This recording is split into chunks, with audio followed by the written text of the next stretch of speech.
Welcome to Oak Tree Stories, timeless tales rooted in India. Here you'll find gentle, thoughtful tales drawn from our rich storytelling traditions, from ancient fables and folklore to heartwarming slices of modern Indian life.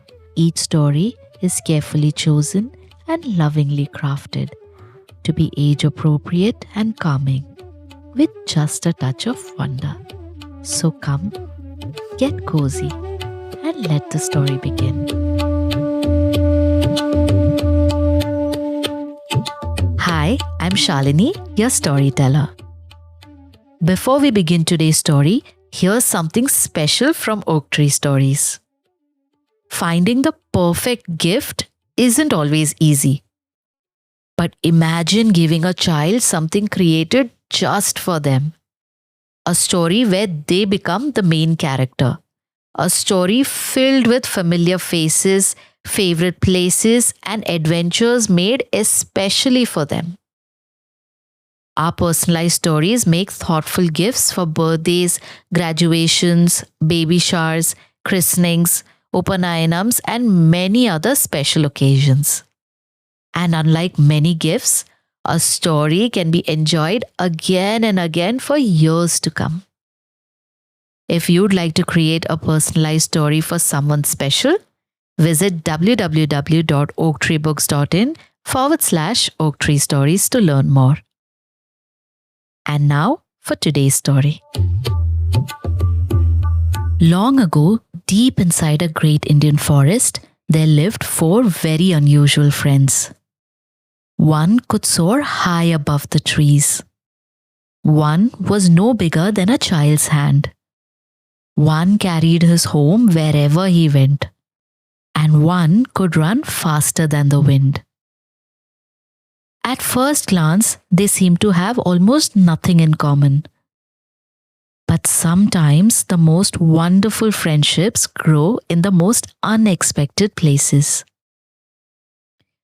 Today's story comes from the ancient Panchatantra, a collection of Indian stories that has been shared for hundreds of years. And it reminds us that every friend has something special to offer. So find a comfortable place, settle in, and let's begin.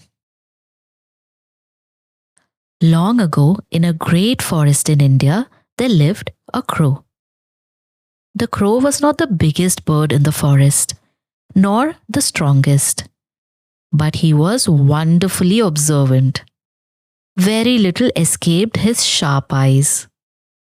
From the branch of a tall banyan tree, he watched the forest come alive each morning. He knew where the monkeys liked to play. He knew which flowers the butterflies visited first. And he could usually tell when something unusual was about to happen. One morning, he noticed a stranger walking through the forest. The man carried a rolled-up net over one shoulder and a bag of rice in his hand. The crow tilted his head. "That doesn't look good," he thought. The stranger stopped beneath the banyan tree. He carefully spread the net across the ground. Then he scattered handfuls of white rice over it. Finally, he stepped behind a nearby bush and waited. The crow stayed perfectly still. He had a feeling he knew exactly what was about to happen. A little while later, a flock of pigeons came flying overhead. Leading them was their wise king. As they flew, one of the younger pigeons suddenly cried, "Look, rice!" The flock looked down eagerly. The grains sparkled in the morning sunlight. "It must be our lucky day," another pigeon exclaimed. Several birds began circling lower. But the pigeon king frowned. "Wait," he called. "Food lying alone in the middle of the forest is often there for a reason." The younger pigeons hesitated. It looks perfectly safe, one of them said. I don't see anything dangerous. The Pigeon King looked carefully. He could see no sign of danger. The grains lay scattered peacefully across the forest floor. Keep your eyes open, he said. If anything feels wrong, we fly at once. Down swept the flock. The pigeons landed happily and began pecking at the rice. Suddenly, whoosh! The hidden net sprang up around them. Wings flapped wildly. Feathers flew into the air. The pigeons struggled and called out in alarm. Behind the bush, the hunter smiled. For just a moment, panic spread through the flock. Then the Pigeon King raised his voice. Everyone listen! The frightened pigeons fell silent. We cannot escape one by one, but together, he said, we still have a chance. He looked around at every bird. When I count to 3, each of you grip the net firmly in your beak. Then flap your wings with all your strength. Not one before the others, all together. The pigeons nodded. 1, said the Pigeon King.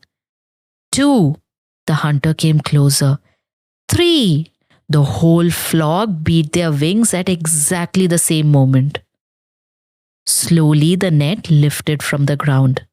Higher and higher until to the hunter's complete astonishment, every pigeon flew away, carrying the net with them. The hunter stood frozen. Then he stamped his foot. My net, he cried. My pigeons! But by then they were already disappearing above the trees. High in his banyan tree, the crow couldn't help smiling. Well, he chuckled, I've never seen that before. The pigeons flew as far as they could, but the heavy net grew heavier with every flap of their wings. Soon they were tired, very tired. We can't go much farther, one pigeon gasped. I know, said the Pigeon King, but I have an old friend who can help us. He led them back towards the very forest they had just escaped. The crow watched in surprise. Why would they come back? He wondered. The pigeons landed beside the roots of a great old tree. Then all together they called, Friend Mouse! Friend Mouse! Friend Mouse! For a few moments, nothing happened. Then, from a tiny hole beneath the roots, peeped the whiskered face of a mouse. The moment he saw the trapped pigeons, he hurried over. My friends, he exclaimed, what happened? We were careless, said the Pigeon King, and now we need your help. Without another word, the mouse began nibbling through the strings of the net. He worked his way carefully around the net, freeing one pigeon after another. With one final nibble, the last thread snapped. The Pigeon King stretched his wings, then bowed his head. Thank you, my friend. You have saved us all. The flock rose into the sky and disappeared among the clouds. The crow had watched everything. He fluttered down from his tree and landed at a respectful distance from the mouse. Hello, he called gently. I live in the banyan tree. I just saw what you did. You rushed to help your friends without a moment's hesitation. The mouse looked up cautiously. So, I think, said the crow, that anyone who helps others so readily is someone worth knowing. The little mouse twitched his whiskers. That's very kind of you, he said and smiled nervously. The next morning, the crow returned. He left a ripe fig outside the mouse's burrow. Then he quietly flew away. The next day, the crow returned with a handful of bright red berries. The day after that, a sweet guava. Little by little, the mouse began to realize something. The crow wasn't asking for anything in return. He simply enjoyed sharing what he found. Over time, they became good friends. One day, the crow said, "I know a peaceful place beside a river. A dear friend of mine lives there. He's the wisest tortoise I've ever met." The mouse twitched his whiskers. "I'd love to meet him, but I can't fly." The crow smiled. "Well, I can." Very gently, he picked up the little mouse in his beak. High above the forest, they traveled together. By sunset, they reached a slow river. Waiting on the bank was a large old tortoise. The tortoise welcomed them warmly. "You must stay," he said. "There's plenty of food, cool water, and good company." So the crow and the mouse stayed. Before long, the three became the best of friends. One afternoon, as they chatted beneath the trees, they heard branches rustling. Out of the forest came a beautiful deer. He was breathing hard. His legs trembled. "Please," he gasped, "hunters!" The crow flew high into the sky to look. When he returned, he smiled. "They've gone another way. You're safe." The deer let out a long sigh of relief. "Thank you." "If you'd like," said the tortoise kindly, "you can stay here with us." The deer looked from one friend to another. "I'd like that very much." And so there were 4 friends: a crow, a mouse, a tortoise, and a deer. Every morning they went their separate ways. Every evening they met beneath the trees, sharing stories of everything they had seen that day. One evening the sun began to set. The crow returned. The mouse returned. The tortoise returned. But the deer did not. The 4 friends had never been late before. The crow looked towards the forest. "I'll go and look for him." He flew over the treetops, searching every clearing below. Then he saw him. The deer was lying beside the river. A hunter's net was wrapped tightly around him. The deer struggled helplessly. When he saw the crow overhead, he cried, "My friend, please hurry!" The crow flew down beside him. "Don't lose hope," he said. "I know exactly who can help." Without another word, he rose into the evening sky and flew as fast as he could back to the others. The crow returned within moments. Perched gently in his beak was the little mouse. The tortoise followed as quickly as he could. When they reached the river bank, the deer looked up hopefully. "My friends," he whispered, "I knew you'd come." The mouse hurried to the net. His tiny teeth worked quickly. One strand, then another, and then another. Before long, the ropes loosened. With one great leap, the deer sprang free. He lowered his head gratefully. "My friend," he said to the mouse, "I shall never forget this." The mouse smiled. That's what friends are for. Just then they heard a sound. Footsteps. The hunter was returning. "The trees!" cried the crow. The deer bounded into the forest. The mouse disappeared beneath a fallen log. The crow flew high into the branches. Only the tortoise could not move quickly enough. The hunter spotted him almost at once. "Well," he muttered, "I won't go home empty-handed." He wrapped the tortoise in a net, slung it over his shoulder, and walked away. When the hunter had disappeared, the crow, the mouse, and the deer came out from their hiding places. For a moment, none of them spoke. Then the mouse said softly, "I have an idea." He turned to the deer. "Can you pretend to be hurt?" The deer nodded. "Yes, I think so." "And you," he said to the crow, "sit beside him and peck gently at the ground as though you have found something." The crow tilted his head in agreement. The deer lay down beside the path. He stood perfectly still. The crow landed beside him. A few moments later, the hunter came along. His eyes grew wide.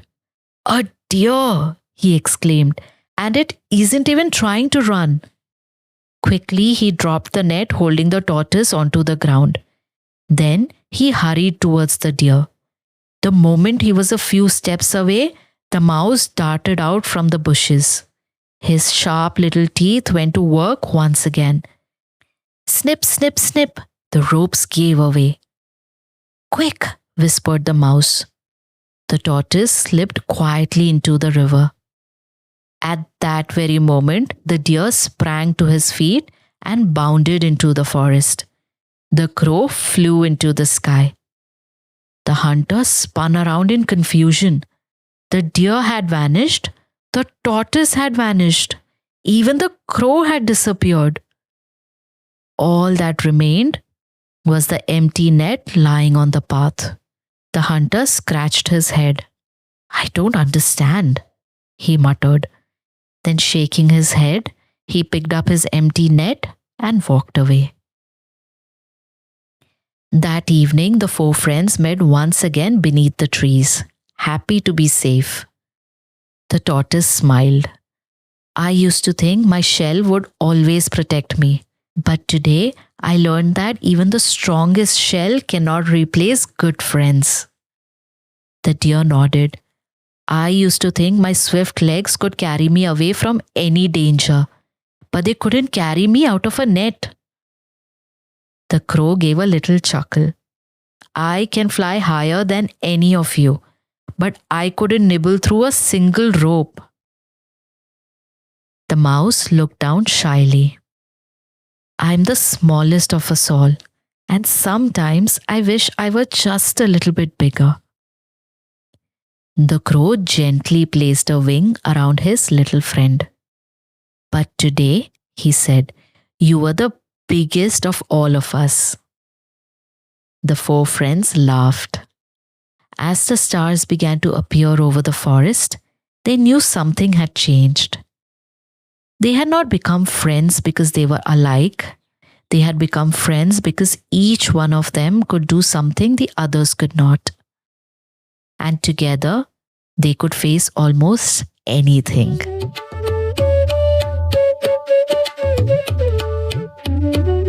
And that was the story of the crow, the mouse, the tortoise, and the deer. Four friends who looked very different from one another. One could fly, one could run, one could swim, and one had tiny little teeth that could do extraordinary things. There were moments when each one needed help, and there were moments when each one became the helper. Perhaps that's what makes a friendship truly special. Not that we can all do the same things, but that together we can do far more than we ever could alone. If you enjoyed today's story, we would love to see what it inspires you to create.